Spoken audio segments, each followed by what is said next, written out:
Dear friends, welcome back to my channel Place Classes. Today in this video we will learn about subject. Dear friends, आपका अपने channel place classes में स्वागत है। आज के video lecture में मैं आपके लिए सब्जेक्ट लेकर आया हूँ। हर वीडियो लेक्चर में या हर आप यूट्यूब चैनल पर देखते होते हैं, आपको दिखाया जाता है कि सबसे पहले आपको लिखना क्या है। सबसे पहले आपको सब्जेक्ट लिखना है, सब्जेक्ट के बाद वर्ब लिखना है, फिर वर्ब के बाद ऑब्जेक्ट लिखना है। ये सारी बात आपको बताया जाता है, लेकिन ऑब्जेक्ट या सब्जेक्ट क्या क्या हो सकता है ये आपको नहीं बताया जाता है। तो आज के वीडियो लेक्चर में आप यही सीखेंगे कि सब्जेक्ट क्या हो सकता है। तो देखिए यहाँ आपके सामने लिखा हुआ है सब्जेक्ट। आज का मेरा टॉपिक है सब्जेक्ट और सब्जेक्ट के बारे में सीखेंगे कि सब्जेक्ट क्या क्या हो सकता है। तो देखिए सब्जेक्ट तीन हो सकता है। सब्जेक्ट तीन हो सकता है। सब्जेक्ट तीन क्या हो सकता है? एक तो पहला प्रोनाउन कोई हो सकता है, दूसरा किसी का नाम हो सकता है, और तीसरा कोई नाउन हो सकता है। और चौथी बात अगर कहा जाए तो चौथा एक नाउन इक्विवेलेंट होता है, वो सब्जेक्ट हो सकता है। तो सब्जेक्ट के स्थान पर या सब्जेक्ट के रूप में चार चीज प्रयोग किए जाते हैं। पहला प्रोनाउन, या पहला को हो या दूसरा कोई दिक्कत नहीं, आपको समझने के लिए मैं कह रहा हूँ। प्रोनाउन, नेम किसी का, कोई नाउन या कोई नाउन इक्विवेलेंट। अभी मैं आपको एग्जाम्पल के तो बताऊंगा कि इक्विवेलेंट क्या होता है, नाउन इक्विवेलेंट। तो देखिए मैंने यहाँ पर बहुत सारे प्रोनाउन को लिखा हुआ है, और अभी मैं आपको इनमें से बताऊंगा कौन सा सिंगुलर है और कौन सा प्लूरल। ये सारी बातें आपको मैं अभी बताऊंगा। देखिए प्रोनाउन में I, we, you, they, he, she, it, this, that, this, those, everyone, everybody, everything, someone, something, somebody, anyone, anybody, anything, nothing, no one, one, another, each, either, little, much, neither, nobody, other, both। ठीक है। few, many, other, several, all, any, more, most, none, some, such, etc। ऐसे और भी हो सकते हैं, लेकिन मैंने उन वर्डों को छाट कर लिखा है जो अक्सर आप यूज करते हैं। इनके मीनिंग भी बताए जाएंगे और इनको ये भी बताया जाएगा कि ये सिंगुलर है या प्लूरल है। इसी प्रकार से सब्जेक्ट जो दूसरा होगा वो किसी का नाम हो सकता है। जैसे आपका यहाँ देखिए लिखा है मोहन, रीता, श्याम, सीता, राम, सूरज, विकास, सुशीला, एटसेट्रा। ऐसे किसी का भी नाम हो सकता है। ठीक है। नाम हो सकता है, वो व्यक्ति का भी नाम हो सकता है, वस्तु का नाम भी हो सकता है, और स्थान का नाम भी हो सकता है। तो किसी का नाम हो सकता है। ठीक। फिर कोई नाउन हो सकता है। नाउन क्या होगा? जैसे बॉय हो गया, नाउन है। Dog, cat, elephant, cow, lion, girls, students, boys, book, etcetera. तो इस तरह से नाउन हो सकता है। तो आपका सब्जेक्ट या तो प्रोनाउन कोई होगा, या तो किसी का नाम होगा, या तो कोई नाउन होगा। क्या होगा? नाउन होगा। ठीक। नेम भी एक प्रकार का नाउन है, लेकिन नाम इसलिए मैं बता रहा हूं ताकि आपको स्पष्टता मालूम रहे। ठीक। तो ये आपका होगा। अब नाउन इक्विवेलेंट क्या होगा? नाउन इक्विवेलेंट ये होगा कि कोई वर्ड होगा जो नाउन का काम करेगा। जैसे यहाँ पर मैं आपके सामने एक सेंटेंस लिख दूं, बात समझिएगा। मैं लिख दूं to work is worship. To work is worship, ध्यान से समझिएगा। टू वर्क इज वर्शिप मतलब कर्म ही पूजा है। तो यहाँ टू वर्क जो आपका है ये एक सब्जेक्ट है। क्या है? सब्जेक्ट है। तो सब्जेक्ट में या तो ये नाउन होगा, या तो प्रोनाउन होगा, तो या तो नाउन इक्विवेलेंट होगा। तो अगर इसको देखा जाए तो ना ये प्रोनाउन है और ना ही ये नाउन है। तो ये है क्या? नाउन इक्विवेलेंट, अर्थात ये नाउन का काम कर रहा है, नाउन के समतुल्य, नाउन के जैसे यूज हुआ है।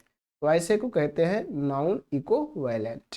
नाउन इक्विवेलेंट आपका इन्फिनिटिव होगा या जीरंड होगा। ठीक है। इन्फिनिटिव होगा या जीरंड होगा। तो ये आपके सब्जेक्ट हैं। अब चलिए इन्हीं के बारे में देखते हैं एक एक कि कौन सिंगुलर है, कौन प्लूरल है, कौन किसका क्या मीनिंग है। ठीक है। तो देखिए आपके सामने स्क्रीन पर है। सबसे पहले देखिए यहाँ पर लिखा है सिंगुलर सब्जेक्ट। यहाँ पर सिंगुलर सब्जेक्ट लिखा, मतलब सिंगुलर कौन है? तो आपका ही हो गया, सी हो गया, इट हो गया, दिस हो गया, दैट हो गया, या किसी का नाम है, या कोई सिंगुलर नाउन है। ठीक है। अब देखिए ही का यहाँ पर मीनिंग भी लिखा है। ही मीन्स होता है वह, उसने, उसे, उसको, उसके। ये किसके लिए यूज किया जाएगा? फॉर बॉय, मतलब लड़के के लिए, पुरुष के लिए यूज किया जाएगा। यहाँ सी को देखिए। सी मीन्स होता है वह, उसने, उसे, उसको, उसके। ये किसके लिए यूज किया जाएगा? फॉर गर्ल, लड़की के लिए यूज किया जाएगा, मतलब स्त्री के लिए। और इट देखिए, यह, वह, उसके, ये नॉन लिविंग थिंग्स के लिए यूज किया जाएगा। फिर दिस का यह, ये, इस मीनिंग होता है। दैट का वह, उस, वो मीनिंग होता है। और किसी का नाम हो गया मोहन, रीता, श्याम, गीता एटसेट्रा, तो ये सिंगुलर सब्जेक्ट है। फिर सिंगुलर नाउन जैसे बॉय हो गया लड़का, गर्ल हो गया लड़की, कैट हो गई बिल्ली, ठीक है। और यहाँ डॉग होगा, डू नहीं होगा, डॉग हो गया कुत्ता, स्टूडेंट हो गया विद्यार्थी, प्लेयर हो गया खिलाड़ी एटसेट्रा। तो इस प्रकार से ये प्लूरल फॉर्म है, नाउन के प्लूरल फॉर्म है, तो इसे कहा जाएगा सिंगुलर सब्जेक्ट। तो ये सभी सिंगुलर सब्जेक्ट हैं और आपको पता है कि सिंगुलर सब्जेक्ट के साथ सिंगुलर वर्ब का यूज किया जाता है।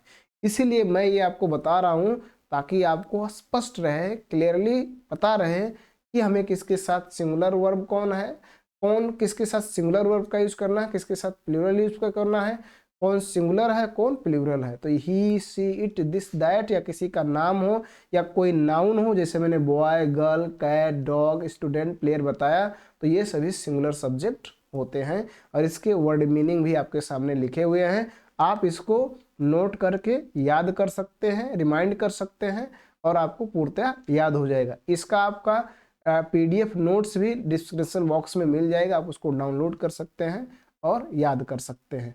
अब आपके सामने अगला है, देखेंगे आपके सामने अगला है प्लूरल सब्जेक्ट। यहाँ देखिए प्लूरल सब्जेक्ट कौन है, तो प्लूरल सब्जेक्ट देखिए ये है आई, वी, यू, दे, दिस, दोस, या कोई प्लूरल नाउन है, ठीक है। तो ये आई, वी, यू, दे, दिस, दोस, ये प्लूरल सब्जेक्ट है, ठीक है। लेकिन इस आई का यूज जो होता है प्रेजेंट में, जब आप जाएंगे, सॉरी पास्ट टेंस में जाएंगे, तो पास्ट टेंस में इसको सिंगुलर की तरह ट्रीट किया जाता है, ये आपको याद रखना है। अब देखिए इनकी मीनिंग भी लिखी, आई मीन्स मैं, मैंने, मुझको, मुझे, मुझको, मेरे। वे मीन्स हम, हमने, हमें, हमको, हमारे। यू मीन्स तुम, तुमने, आप, आपने, आपको, तुम्हारे। दे मीन्स वह, उन्होंने, उन्हें, उनके। और दीज मीन्स यह, इन, यह। दोज मीन्स वह, उन, वो, ठीक है।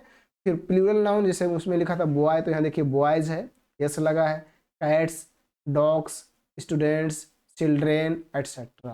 तो ये नाउन की प्लूरल फॉर्म है, तो ये प्लूरल सब्जेक्ट है, ठीक है। तो ये सभी प्लूरल सब्जेक्ट हैं और प्लूरल सब्जेक्ट के साथ प्लूरल वर्ब का यूज किया जाता है। बट आपको आई को ध्यान रखना, आई ध्यान रखिएगा कि आई जब पास्ट टेंस में यूज किया जाएगा तो एज सिंगुलर की तरह ट्रीट किया जाएगा, ये आपको याद रखना है, ठीक। चलिए और देखते हैं, अगले आपके सामने स्क्रीन पर है, देखिए ये आ गया इंडेफिनिट प्रोनाउन। जो इंडेफिनिट प्रोनाउन होते हैं उनमें कौन कौन सिंगुलर है? इंडेफिनिट प्रोनाउन में सिंगुलर देखिए आपका everyone, everybody, everything, someone, somebody, something, anyone, anybody, anything, ये सभी सिंगुलर सब्जेक्ट है। अर्थात ये कभी भी किसी सेंटेंस में आए तो उनके साथ आपको सिंगुलर वर्ब का यूज करना है। किसका यूज करना है? सिंगुलर वर्ब का। अब इनकी मीनिंग भी लिखी है। एवरीवन की मीनिंग क्या होता है? सब लोग, हर, हर एक, हर कोई। एवरीबॉडी का सब लोग, हर, हर एक, हर कोई। एवरीथिंग का सब कुछ, समस्त, कुल। समवन का कोई, कोई व्यक्ति, कोई ना कोई। समबॉडी कोई, कोई व्यक्ति, कोई ना कोई। और समथिंग का कुछ, कोई चीज, कोई बात। एनी का कोई भी, कोई व्यक्ति। एनीबॉडी कोई, कोई भी व्यक्ति। और एनीथिंग कुछ भी, प्रत्येक वस्तु, हर चीज। ये इसके मीनिंग है, तो इनको आप याद कर सकते। इतने मीनिंग में इनका यूज किया जाता है। ये मीनिंग आप सब लोग कहीं आ गया तो सब लोग के लिए क्या यूज करेंगे? एवरीवन। जैसे कहा जाए सब लोग आए हैं तो बोलेंगे एवरीवन हैज कम। ये सिंगुलर है, ठीक है। सब लोग आए, एवरीवन हैज कम, ठीक है। तो इस तरह से आपको यूज करना है इनका, इन मीनिंग के अनुसार। और ये सभी सिंगुलर सब्जेक्ट हैं, इनके साथ सिंगुलर वर्ब का यूज किया जाएगा। चलिए और इसके आगे समझते हैं। आज मैं पूरा सब्जेक्ट आपको बता दूंगा ताकि आपको कहीं भी किसी प्रकार की कोई समस्या ना रहे। अब डियर फ्रेंड्स आपके सामने देखेंगे अगला है, ये देखिएगा इंडेफिनिट प्रोनाउन, ये भी है लेकिन यहाँ देखिए यहाँ भी लिखा हुआ है सिंगुलर। क्या लिखा है? सिंगुलर। अभी मैंने जो दिखाया वो भी सिंगुलर था, अभी आपको प्लूरल भी दिखाएंगे। देखिए क्या है, अनदर आपका सिंगुलर है, देखेंगे another, each, other, either, one, little, neither, no one, much, enough, less, ये सभी सिंगुलर सब्जेक्ट हैं। क्या है? Singular subject. इनकी मीनिंग क्या होती है इनके सामने देख लीजिए। अनदर का मतलब एक और या अन्य या दूसरा, ईच का मतलब प्रत्येक, प्रत, परस्पर, अदर का मतलब अन्य और दूसरा, या इधर का मतलब दोनों में से एक या भी, वन का मतलब एक, लिटिल का मतलब थोड़ा, नाइदर का मतलब कोई भी नहीं या भी नहीं। फिर देखिए नो वन का किसी को भी नहीं या कोई नहीं या कोई भी नहीं, मच का अधिकता, बहुत, बहुत कुछ, अत्यंत, एनफ का पर्याप्त, काफी, यथेष्ट रूप से, और लेस का कम, कमतर, न्यूनम, न्यून है। इस तरह से इसके मीनिंग भी लिखे हैं और ये सभी आपके सिंगुलर सब्जेक्ट हैं, सिंगुलर प्रोनाउन हैं। जब भी ये सेंटेंस में सब्जेक्ट के स्थान पर प्रयोग होंगे तो इनके साथ सिंगुलर वर्ब का यूज किया जाएगा, ये आपको याद रखना है। और भी आपके सामने है, देखेंगे आपके सामने और भी, देखिए इंडेफिनिट प्रोनाउन प्लूरल आ गया आपके सामने, प्लूरल, जैसे आपका बोध हो गया, फ्यू हो गया, फ्यूअर हो गया, मेनी हो गया, अदर्स हो गया, सेवरल, ये सभी प्लूरल सब्जेक्ट हैं। क्या है? Plural subject. ये जब भी सेंटेंस में आएंगे तो इनके साथ प्लूरल वर्ब का यूज किया जाना है, करना है, ठीक है। जैसे देखिए यहाँ पर इनकी मीनिंग है, बोध मीन्स दोनों या दूसरा भी, फ्यू मीन्स कुछ, थोड़े, अल्प, फ्यूअर मीन्स से कम, मेनी मीन्स अनेक, बहुत, बहुत से, अदर्स मीन्स अन्य, अन्य लोग, दूसरे लोग, सेवरल मीन्स अनेक, कई, विविध, नाना। तो ये सबके मीनिंग है और ये आपके क्या है? प्लूरल प्रोनाउन है, इनके साथ प्लूरल वर्ब का यूज किया जाएगा, ठीक है। अब चलिए आपके पास और भी सब्जेक्ट है, उनको भी दिखा देते हैं। ये देखिए indefinite pronoun singular and plural, ये ऐसे प्रोनाउन है जो सब्जेक्ट के स्थान पे प्रयोग होंगे तो ये सिंगुलर भी हो सकते हैं और प्लूरल भी हो सकते हैं। जैसे ऑल, ऑल को आप देख लीजिए, ऑल सिंगुलर का भी काम कर सकता है और प्लूरल का भी काम कर सकता है। सेंटेंस के ऊपर डिपेंड है कि सेंटेंस कितने लोगों के लिए बोला जा रहा है, एक के लिए बोला जा रहा है या एक से अधिक के लिए बोला जा रहा है। उस स्थिति में सेंटेंस के अनुसार आप पता कर पाएंगे कि ये सिंगुलर यूज हुआ है या plural, as a singular use है या एज अ प्लूरल के रूप में यूज है। इसकी मीनिंग ऐसे एनी है, ऐसे मोर आपका मोस्ट है, ऐसे आपका नन है, ऐसे सच है, ऐसे सम है।